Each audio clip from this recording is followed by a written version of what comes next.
I think the Taliban have a very difficult job to try and be the government of a war-torn country like Afghanistan, and we believe in sovereign nations, don't we? When Hamas and the Palestinians defend themselves, it's a brutal massacre. When Israel murders innocent civilians, it's a tactical strike. You didn't even know who the Houthis were, but they can just make you dislike these people so they can murder them en masse. Here's a simple formula. Whoever they say is good is bad, and whoever they say is bad is good. They can get people emotionally riled up over subjects they don't even understand or know. This happened recently with the Houthis. It was funny. Before Trump started bombing the Houthis, I noticed the news was talking about the Houthis all the time. We have to get the Houthis, the Houthis, the Houthis. And everyone's walking around going, yeah, we have to get the Houthis. I'm like, you didn't even know who the Houthis were 3 days ago. You didn't even know where Yemen is.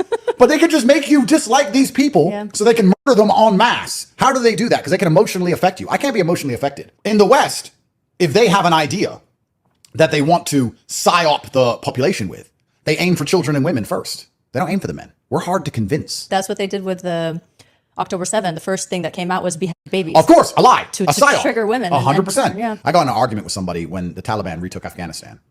And the Taliban, I was on Piers Morgan. And he sat me down and he said, what do you think about the Taliban preventing women from going to school? And I said, well, I don't live in Afghanistan. I'm not Afghanistani. I think the Taliban have a very difficult job to try and be the government of a war-torn country like Afghanistan. I'm sure that their decisions are not always perfect, but it's their government and they're a sovereign nation. And we believe in sovereign nations, don't we? So they made their own decision. And he said, well, don't you think that's disgusting? Don't you think that the girls should be allowed to go to school? We should do something about it. And I sat and said, why don't the women do something about it? Why do men have to go die? If you're not smart enough to do the research and work it all out and do the details, here's a simple formula. Whoever they say is good is bad, and whoever they say is bad is good. That's literally how people are waking up now. I mean, especially with what has happened with Israel and Palestine, with how much the media twists the truth and how much it enraged so many people.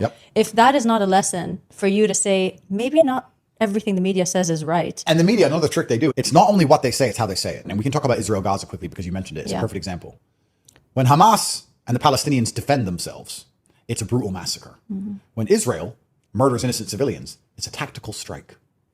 Those differences in languages, brutal massacre, tactical strike. Now, we know that a tactical strike is a collapsed building on top of children. We know that there is missing limbs and dead women, children, and men. We know how brutal it is because we can now see the video. If X wasn't a free platform, we wouldn't even see the videos. So if you just read tactical strike, you imagine, they picked the one bad guy out of the group and it was tactical and they sniped him. But it's not that, is it? It's collapsing buildings on top of innocent civilians.